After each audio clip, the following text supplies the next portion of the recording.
చదువమ్మా.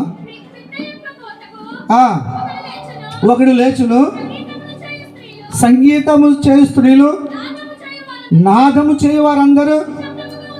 మన చెవులు సరిగా వినబడవు. అది శ్రావ్యమైన సంగీతమైనా సరే ఇప్పుడున్న వినికిడి శక్తి కొంతకాలానికి. ఎందుకని మన దేహాలు చెప్పండి ఎలాంటివి? గుడారాలు లాంటివి, శిథిలమైపోయేవి, క్షయమైపోయేవి. మట్టి నుంచి దేవుడు చేశాడు కాబట్టి మట్టి దేహాలు తిరిగి మన్నై పోతాయి.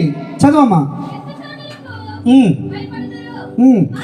ఎత్తు ఎక్కడానికి ఒకప్పుడైతే ఇలా పరిగెట్టుకుంటూ, చూడండి పాప బాబు పరిగెట్టుకుంటూ వెళ్ళిపోయాడు. కొంత వృద్ధాయిపోయేటప్పటికి ఇప్పుడు ఎవరో తల్లి ఇలా దిగారు, పాస్టర్ గారు చేయి పట్టుకుని ఎత్తు చోటు ఎక్కడ పడిపోతామో, ఏమి విరిగిపోతాయో ఈ అవసాన దశలో అంటూ భయపడాల్సిన పరిస్థితి వృద్ధాప్యం. ఓకే, మార్గంలో ఎందు భయంకరమైనవి కనబడతాయి. బాదము వృక్షము పువ్వులు పూస్తుంది, మిడత. ఒకప్పుడు బస్తాలు తీసి మనం లేపేయగలం. ఈ దేహం బలహీనమయ్యేటప్పటికి, వృద్ధాప్యమయ్యేటప్పటికి మిడత ఎంత బరువుగా ఉంటుందండి? అది కూడా చిన్న, ఇది కూడా పైకి. ఇలా చదువుకుంటూ పోతే అది చదవండి. దేవుడు మన దేహాలు అవసాన దశలో వృద్ధాప్యంలో ఎలా బలహీనమైపోతాయో చెప్తా ఉన్నాడు సొలొమోను గారి చేత. ఆలోచిస్తే ఒక భక్తుడు అంటాడు, మన జీవితాలు, విశ్వాసుల జీవితాలు ప్రభువుని నమ్ముకుని, అయ్యా అమ్మ మీరు శ్రద్ధగా వినవలసిన మిమ్మల్ని బ్రతమాలుతూ ఉన్నాను. ప్రభువును, యేసు ప్రభువును మన సొంత రక్షకుడిగా నమ్మి విశ్వసించి బాప్తిజం పొంది రక్షింపబడిన తరువాత సమాధి చేసిన, కాల్చివేసిన, సముద్రాల్లో విసిరేసిన ఏమైనా సరే ఇవన్నీ కూడా ఒకానొకప్పుడు ప్రభు అయిన యేసుక్రీస్తు మన రక్షకుడు రాబోతూ ఉన్నాడు. అప్పుడు మనం ఈ మట్టి దేహాలు ఎలా మారుతాయంట? మహిమ దేహాలుగా.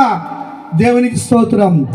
ఈ బలహీనమైపోయే ఈ దేహాన్ని దేవుడు తన సారూప్యంలోనికి, నేను మొదటే చెప్పాను, మన మట్టి దేహాలను తన మహిమ దేహానికి సమరూపంగా మార్చుకోవడానికి త్వరలో మన కోసం రానయ్యున్నాడు. ఇవి మన స్థలాలు కాదు తల్లి, ఇవి మన స్థలాలు కాదు. కొందరు గుర్రాలను బట్టి, రథాలను బట్టి, మేడలను బట్టి, విమితులను బట్టి, ఉద్యోగాలను బట్టి, ఆస్తుపాస్తులను బట్టి మనిషి అతిశయిస్తున్నాడు.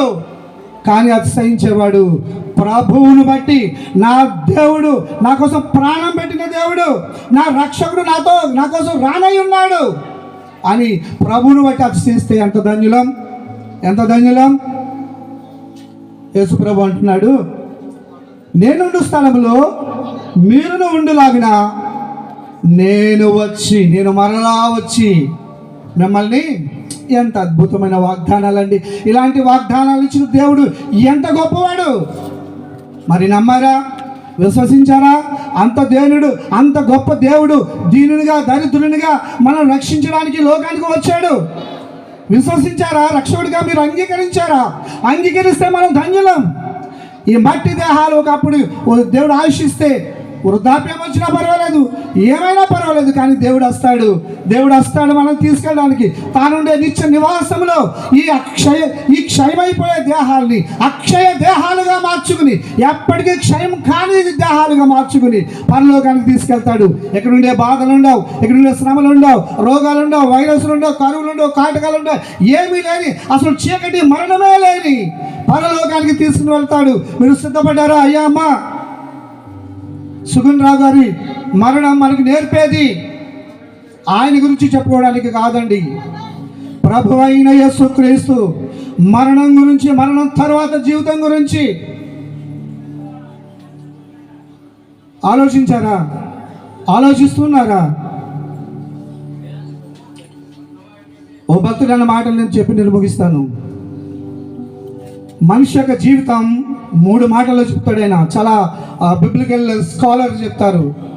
షార్ట్నెస్ ఆఫ్ లైఫ్, జీవితం చాలా చాలా చిన్నది. దావీదు గారు అంటారు, దేవా నీ ఎదుట నా ఆయుష్వాసం లేనట్టే ఉంది అన్నాడు. గమనించారా? Shortness of life. రెండవది సడన్నెస్ ఆఫ్ డెత్. మరణం ఎప్పుడు వస్తుందో, ఎలా వస్తుందో ఎవరికి సడన్గా, అకస్మాత్తుగా జీవితం ముగిసిపోతుంది. మూడవ మాట ఎటర్నల్ లైఫ్, నిత్యత్వం ఉంది సుమా.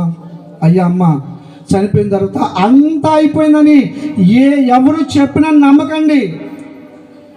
అంత అయిపోలేదు మరణంతో. అప్పుడే అసలు జీవితం. బైబిల్ చెప్పే మాట ఏంటంటే, బైబిల్ చెప్పే మాట, దేవుని వాక్యం ఏం చెప్తుందంటే, నిత్యత్వం ఉంది మనకు. దేవుడి దగ్గర నుంచి మనం వచ్చాము, దేవుడు మనల్ని పుట్టించాడు, దేవుడు మనల్ని ఈ భూమి మీదకి పంపించాడు. కొంతకాలం ఆయన స్తుతిస్తూ, ఆయన ఇచ్చే భార్యను బట్టి, ఆయన ఇచ్చే భర్తను బట్టి, ఆయన ఇచ్చే కుటుంబాన్ని బట్టి, ఆయన ఇచ్చే ఆస్తుపాస్తులను బట్టి, ఆయన ఇవ్వగా మనం అనుభవిస్తున్న ప్రతి దాన్ని బట్టి ఆయన స్తుతిస్తూ, చివరికి మనం ఎక్కడికి వెళ్ళాలనేది దేవుని ప్రణాళిక. ఆయన దగ్గరికి వెళ్ళాలి. ఇప్పుడు మనం స్కూల్కి పంపిస్తామండి పిల్లల్ని. ఉదయం చక్కగా తయారు చేసి, మంచి డ్రెస్ వేసి, టిఫిన్ పెట్టి, బాక్స్ పెట్టి స్కూల్కి పంపిస్తాం, లేదా కాలేజీకి పంపిస్తాం.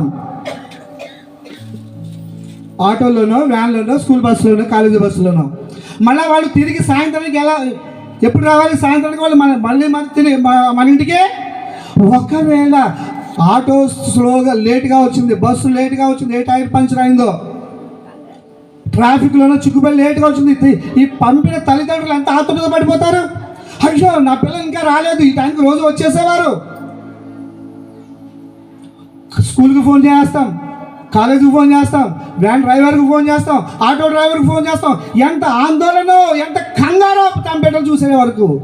వాళ్ళు వచ్చిన తర్వాత అమ్మయ్యా కదా కదా.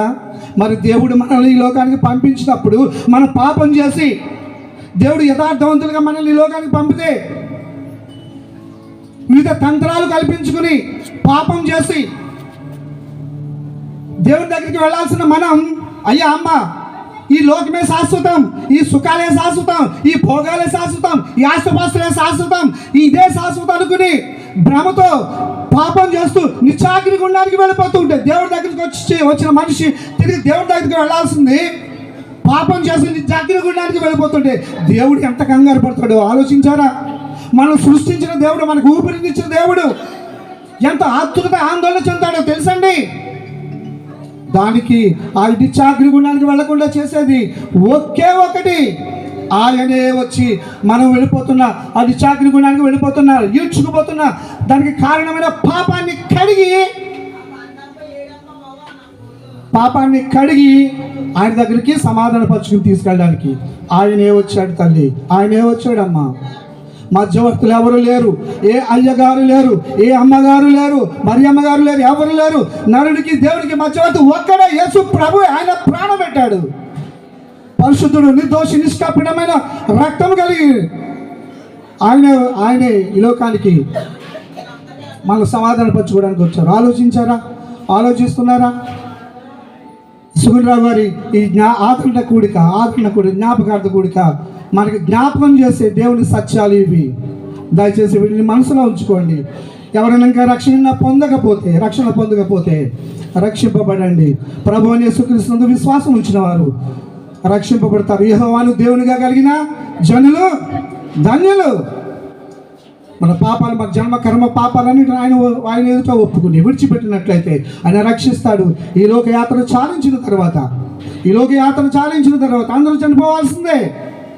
దేవుడు తానున్న స్థలంలో, నాతో పాటు చెప్పండి, నేను వచ్చి మిమ్మల్ని తీసుకువెళ్తాను అన్నాడు.